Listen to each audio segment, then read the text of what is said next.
Dear trainees, myself Vinod Sharma, lecturer in Planning and Management, Diet Hamirpur. Today I am going to discuss with you a very important topic, that is research, its meaning and types. आज हम एक बहुत ही महत्वपूर्ण विषय पर चर्चा करेंगे। इस विषय का नाम अनुसंधान है। हम सबसे पहले अनुसंधान के बारे में इसका अर्थ समझने की कोशिश करते हैं। आधुनिक युग में हमारे आर्थिक, सामाजिक तथा राजनीतिक जीवन में अनुसंधान का विशेष महत्व है। प्रत्येक क्षेत्र में ज्ञान का क्रमिक विकास होता रहा है। अनुसंधान की इसमें महत्वपूर्ण भूमिका रही है। स्वभाव से ही मनुष्य जिज्ञासु रहा है तथा अपने चारों ओर घटित होने वाली घटनाओं, समस्याओं, तथ्यों एवं प्रक्रियाओं को समझने, उनकी व्याख्या करने का वह सतत प्रयास करता है। यह सब अधिकांशतः अनुसंधान के माध्यम से ही संभव हुआ है। तो सबसे पहले हम आज अनुसंधान का अर्थ, मीनिंग ऑफ रिसर्च समझने की कोशिश करते हैं। अनुसंधान द्वारा उन मौलिक प्रश्नों के उत्तर देने का प्रयास किया जाता है जिनका उत्तर अभी तक उपलब्ध नहीं हो सका है। यह उत्तर मानवीय प्रयासों पर आधारित है। इस प्रत्यय को चंद्रमा के एक उदाहरण से स्पष्ट किया जा सकता है। कुछ वर्ष पहले जब तक मनुष्य चंद्रमा पर नहीं पहुंचा था, चंद्रमा वास्तव में क्या है इस संबंध में सही जानकारी नहीं थी। यह एक समस्या भी थी जिसका कोई समाधान भी नहीं था। मनुष्य को चंद्रमा के संबंध में मात्र अवधारणाएं ही थी, शुद्ध ज्ञान नहीं था। परंतु मनुष्य अपने प्रयासों से चंद्रमा पर पहुंचा और चंद्रमा की मिट्टी ले आया तथा उसके विश्लेषण से सही ज्ञान हो सका कि चंद्रमा क्या है। इस प्रकार शोध कार्यों द्वारा उन प्रश्नों का उत्तर खोजने का प्रयास किया जाता है जिनका उत्तर साहित्य में उपलब्ध नहीं है अथवा मनुष्य की जानकारी में नहीं है। उन समस्याओं का समाधान खोजने का प्रयत्न किया जाता है जिनका समाधान उपलब्ध नहीं है और ना ही मनुष्य की जानकारी में है। तो आइए सबसे पहले हम रिसर्च शब्द का मीनिंग समझने की कोशिश करते हैं। The term research has two words, re plus search. Re means again and search means something, to find something new. Thus, it is a simple process to look at phenomenon again and again from different dimensions. Research is oriented towards discovery of relationship that exist among different phenomenon of the world. अगर हम यहाँ देखें तो री word का मतलब वार वार और search का मतलब कुछ नई चीज़ की खोज करना।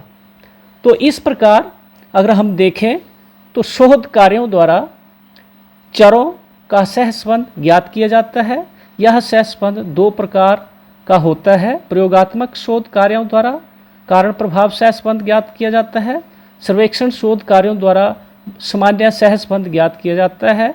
यह सहसंबंध विशिष्ट परिस्थितियों पर निर्भर करता है। इसके बाद अगर रिसर्च के ऊपर फिर दूसरा मीनिंग इसका समझने की कोशिश करें। Research makes attempt to answer certain questions which have not answered till date.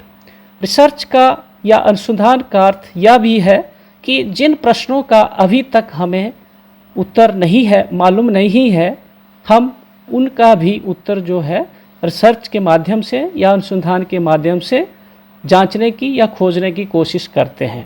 Research means search for knowledge, यानी कि अनुसंधान ज्ञान की खोज करवाता है। It aims at finding out truth, art of scientific investigation, way of thinking, critical aspect of daily life and fact finding process, a movement from known to unknown.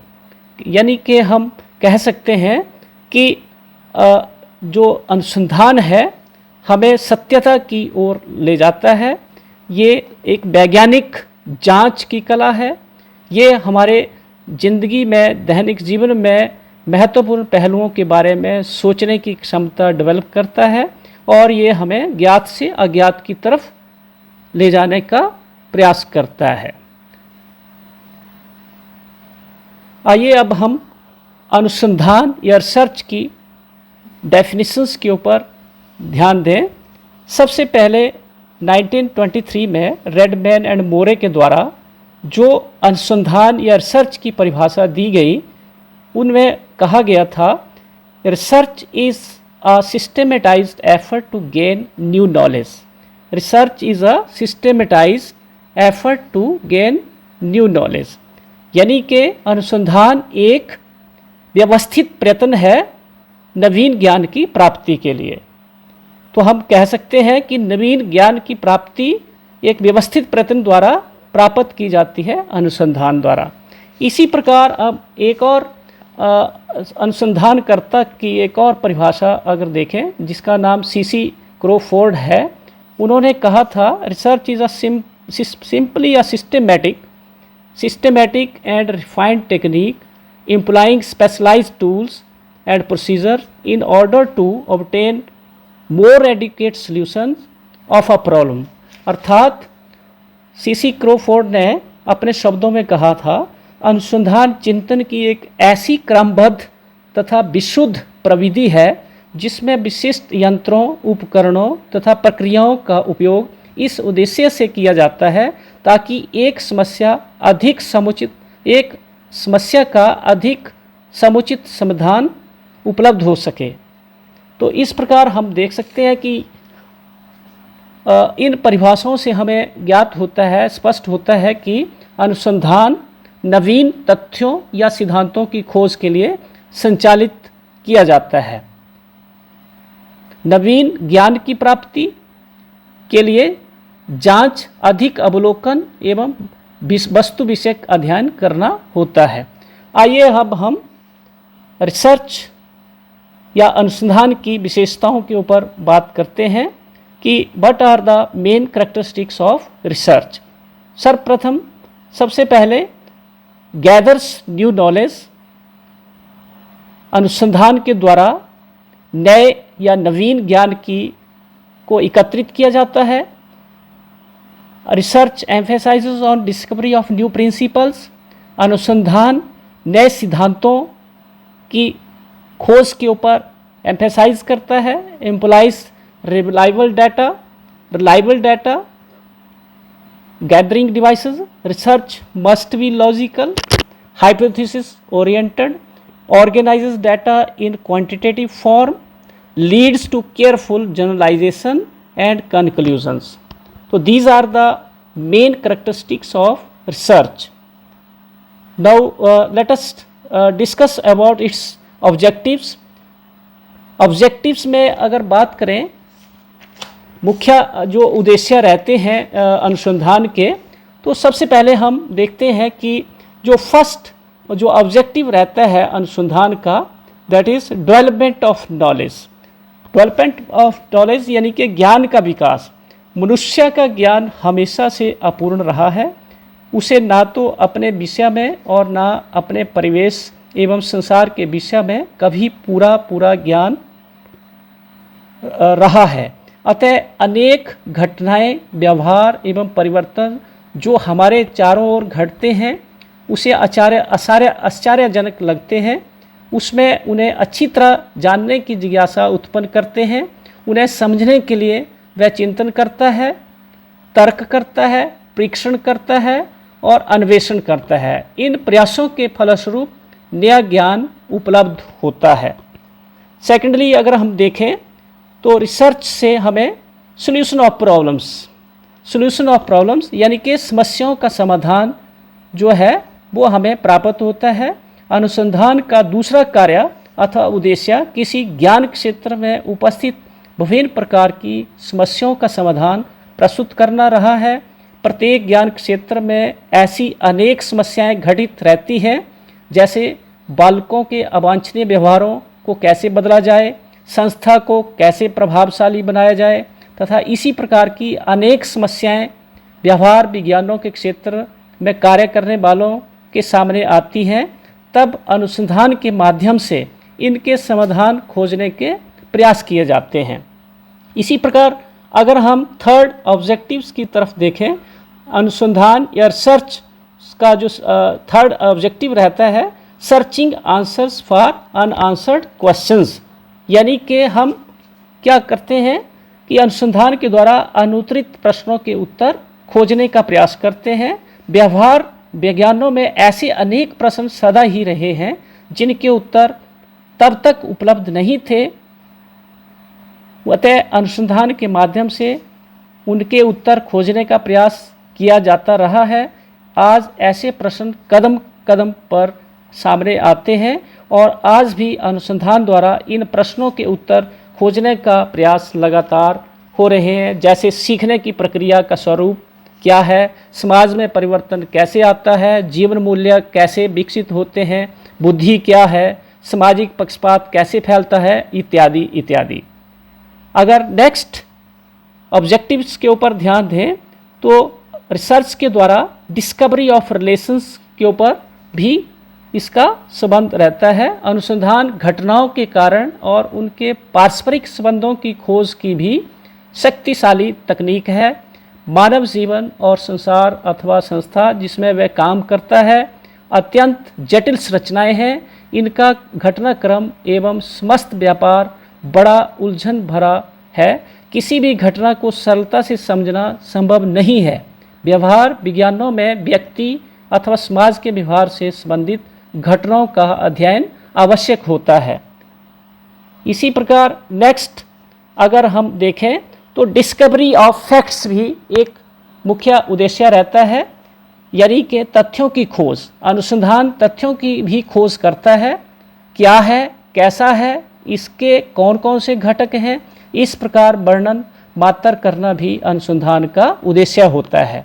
किसी घटना के संबंध में लोगों की राय, उनके दृष्टिकोण जानना, किसी विषय में पिछड़े हुए छात्रों की संख्या जानना, किसी संख्या के वातावरण की विशेषताओं पर प्रकाश डालना, किसी वर्ग विशेष के आर्थिक सामाजिक स्तर का वर्णन करना आदि इसी प्रकार के अनुसंधान होते हैं। लास्ट में अगर देखें हम तो इसमें reforms in verification of tradition, यानी कि परंपराओं की जांच एवं वर्तमान में सुधार। अनुसंधान का एक और कार्य परंपराओं की उपयोगिता की जांच करना भी है। काम करने की जो पद्धतियां चली आ रही हैं, जो विचारधाराएं प्रचलित हैं, जो विधियां एवं तकनीक उपलब्ध हैं, उनकी उपयोगिता, प्रभाविता आदि का परीक्षण करके उनमें सुधार संशोधन के सुझाव देकर उन्हें और सुदृढ़ एवं प्रभावशाली बनाना भी अनुसंधानों का उद्देश्य रहता है। अब हम अनुसंधान के जो मेन इम्पोर्टेंस रहती है या इसका जो मेन मुख्य महत्व रहते हैं, हम उसके ऊपर चर्चा करते हैं कि what are the main importance of research. इसके ऊपर अगर बात करें तो सबसे पहले रिसर्च के द्वारा it is a tool for building knowledge and for facilitating learning, अर्थात अनुसंधान ज्ञान को विकसित करने का तथा सीखने में सुविधा प्रदान करने का एक यंत्र है। Means to understand various issues and increase public awareness, अर्थात रिसर्च या अनुसंधान द्वारा हम समाज में या पब्लिक में अवेयरनेस क्रिएट करने के लिए या बहुत सारे इश्यूज को अंडरस्टैंड करने में अनुसंधान जो है हमें हेल्प करता है। A way to prove lies and support truths, यानी कि अनुसंधान एक ऐसा माध्यम है जिसके द्वारा हम सत्यता को जांचते हैं और जो झूठ है उसको प्रूव करते हैं। Nourishment and exercise for the mind, nourishment and exercise for the mind, ये हमारे बौद्धिक विकास में और उसको विकसित करने में भी हेल्पफुल होता है। And aid to business success, यानी कि रिसर्च जो है हमारे व्यवसाय में भी विकास करता है। इस तरह से अगर देखें तो हमारे शोध से न केवल भौतिक विज्ञानों में ही प्रगति हुई है, बल्कि इससे अन्य विज्ञानों, विशेषतः सामाजिक विज्ञानों में भी महान क्रांतिकारी प्रगति हुई है। अनुसंधानों के आधार पर अनेक प्राचीन पूर्वाग्रहों के मूल रूप को समझने तथा उनके उन्मूलन में महत्वपूर्ण सहायता मिलती है। आज के युग में प्रशासन का कार्य जीवन के हर क्षेत्र में अत्यंत विषम और विस्तृत होता जा रहा है, जिसके कारण प्रशासक तथा नीति निर्धारक का काम बहुत ही जटिल हो गया है। सामाजिक, औद्योगिक व ऐसे क्षेत्र अन्य क्षेत्रों की समस्याओं, भावनाओं तथा प्रक्रियाओं का जब तक ठीक ज्ञान प्रशासक को नहीं होता, तब तक वह प्रशासन संबंधी अनेक महत्वपूर्ण निर्णयों को लेने तथा नीति निर्धारण के कार्य में कुशल व सफल सिद्ध नहीं होता है। इसी प्रकार अनुसंधान के आधार पर नित्य नवीन वैज्ञानिक तथ्यों, सामान्य नियमों तथा सिद्धांतों की रचना होती रहती है तथा पूर्व स्थापित सिद्धांतों की पुनरावृत्ति तथा पुष्टि नवीन उपकरणों तथा नवीनतम विकसित प्रविधियों द्वारा होती रहती है। इस कारण अनुसंधान से मानव व ज्ञान भंडार दिन प्रतिदिन विकसित तथा विस्तृत होता रहता है। आइए अब हम टाइप्स ऑफ रिसर्चेस के ऊपर बात कर लेते हैं कि रिसर्च या अनुसंधान की मुख्य कौन कौन से प्रकार रहते हैं। तो सबसे पहले हम बात करते हैं कि मुख्य जो इसकी प्रकार रहते हैं अनुसंधान के, इसमें सबसे पहले जो प्रथम जो इसका प्रकार रहता है फंडामेंटल रिसर्च, या उसको हम मौलिक या विशुद्ध अनुसंधान कहते हैं। इसके बाद सेकंड नंबर पे एक्शन रिसर्च या क्रियात्मक अनुसंधान उसको नाम दिया जाता है। अप्लाइड रिसर्च को हम प्रयोगात्मक या व्यवहारिक अनुसंधान कहते हैं। और उसके बाद इंटरडिसिप्लिनरी रिसर्च जो है वो अंत्य अनुशासनात्मक अनुसंधान होता है। और लास्ट में हम कहें तो इवैल्यूएशन रिसर्च या मूल्यांकन सिद्धांत। अगर थोड़ा पहले टाइप्स के ऊपर जाएं, फंडामेंटल रिसर्च के ऊपर, तो इसकी 3 सब टाइप्स हमारे सामने हैं। नंबर 1 एक्सपेरिमेंटल रिसर्च, इसको हम प्रयोगात्मक अनुसंधान कहते हैं। इस प्रकार के अनुसंधान में चरों के प्रकार्यात्मक संबंधों का अध्ययन कठोर वैज्ञानिक मापदंड पर नियंत्रित स्थितियों के अंतर्गत करते हैं, जहां तक संभव हो सके चरों के आपसी संबंधों के कार्य कारण के संबंध की खोज की जाती है।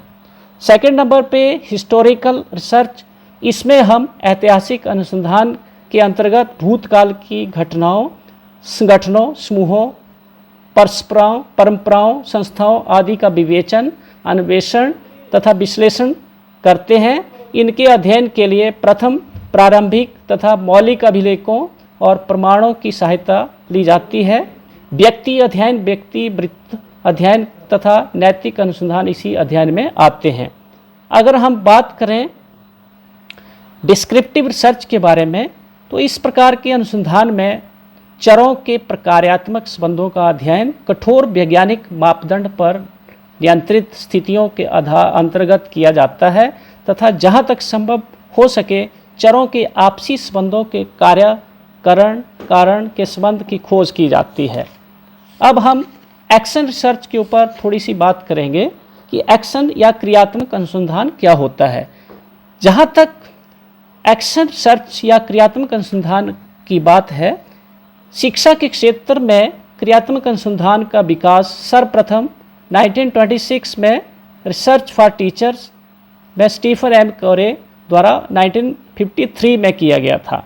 उन्होंने अपनी पुस्तक action research to improvement school practices के माध्यम से क्रियात्मक अनुसंधान का शिक्षा की समस्याओं के लिए प्रयोग किया था। उन्होंने इस प्रणाली द्वारा शैक्षिक सुधार के क्षेत्र में ठोस योगदान दिया। क्रियात्मक अनुसंधान का संबंध विद्यालयों से है।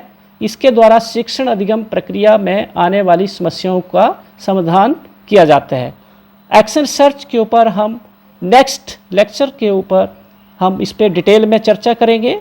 अब हम थोड़ा सा इंटरडिसिप्लिनरी रिसर्च के ऊपर बात करेंगे कि अंत्य अनुशासनात्मक अनुसंधान क्या होता है। इस अनुसंधान में किसी एक इकाई का समग्र अध्ययन किया जाता है। में इसके सभी सामाजिक, आर्थिक, राजनीतिक, ऐतिहासिक, सांस्कृतिक, भौगोलिक आदि सभी पक्ष आ जाते हैं। कोई भी विज्ञान अपने आप में पूर्ण नहीं है। कोई विज्ञान इस बात का दावा नहीं कर सकता कि सभी समस्याओं के हल का नुस्खा उसके पास है और केवल वही एकमात्र हल प्रस्तुत कर सकता है। कहने का मतलब यह है कि अंतर अनुशासनीय पद्धति द्वारा अन्य विज्ञानों की सहायता आवश्यक एवं उपयोगी मानी जाती है। प्रत्येक विषय स्वयं तक सीमित होने के कारण एकांगी होता है और उसके निष्कर्ष स्वीकार किए जाने योग्य नहीं होते। लास्ट में अगर हम कहें इवैल्यूएशन रिसर्च या मूल्यांकन अनुसंधान को संयुक्त राज्य में महायुद्ध के बाद का विकास माना जाता है। मूल्यांकन शोध की आवश्यकता संयुक्त राज्यों में महान मंदी और नए सुधारों में काफ़ी धन लगाने के कारण पड़ी। संयुक्त राज्यों में वियतनाम जैसी समस्याओं ने मूल्यांकन शोध को व्यापक रूप प्रदान किया। धीरे धीरे इसे संसार के अनेक देशों द्वारा अपनाया गया। आज भी सामाजिक कार्यक्रमों के तुरंत सुधार लाने के लिए मूल्यांकन शोध किया जाता है। इस प्रकार अगर हम देखें तो अनुसंधान एक ऐसा व्यवस्थित तथा नियंत्रित अध्ययन है जिसके अंतर्गत संबंधित चरों और घटनाओं के पारस्परिक संबंधों का अन्वेषण तथा विश्लेषण उपयुक्त सांख्यिकीय विधि तथा वैज्ञानिक विधि द्वारा किया जाता है तथा प्राप्त परिणामों से वैज्ञानिक निष्कर्षों, नियमों तथा सिद्धांतों की रचना, खोज और पुष्टि की जाती है।